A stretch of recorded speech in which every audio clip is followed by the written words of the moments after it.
शिवाय नमः पार्वतीपते हर हर महादेव हर मित्रों हूँ बलभद्रसिंह गोहिल भावनगर गुजरात थी आज 4 तारीख થઈ ગઈ सोमवार 4 मे 2026 तो आज शिवजी विषय बातचीत करीशू। आज विषय ओम नमः शिवाय। ठीक है मित्रों, इस सबक का उद्देश्य है हर हर महादेव, महादेव के बारे में जानकारी प्राप्त करना। तो महादेव को तो हम पूजन करते ही करते, लेकिन आज का तो अति उत्तम योग है, अति उत्तम मतलब डे है जो 4 तारीख को महादेव आज के दिन मतलब प्रसन्न करने से, और 3 नाम ऐसे हैं जो महादेव को जल चढ़ाते समय बोलने से आपको अनन्य पुण्य होता है और शिवजी महाराज खुद प्रसन्न होता है। तो पहले तो ये है, पहला नाम ओम त्र्यंबकेश्वर महादेव नमः, ओम कुंदकेश्वर महादेव नमः, कुंदकेश्वर महादेव। ठीक है, फर्स्ट है कुंदकेश्वर महादेव नमः नमः, हर हर महादेव हर, एवी रीते बोलवानुं।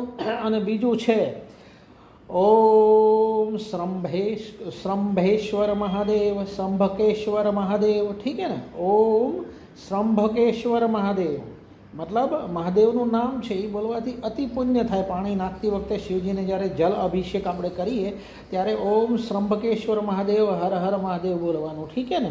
અને ત્રીજું છે અષ્ટકેશ્વર મહાદેવ, ઓમ અષ્ટકેશ્વર મહાદેવ નમો નમઃ।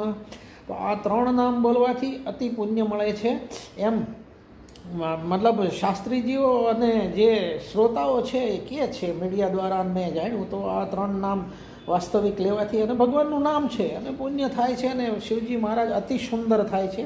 તો 3 નામ ફરીવાર બોલી લઉં। ઓમ શ્રંભકેશ્વર નમઃ, ઓમ कुंदकेश्वर नमः, कुंदकेश्वर नमः। ठीक है ने।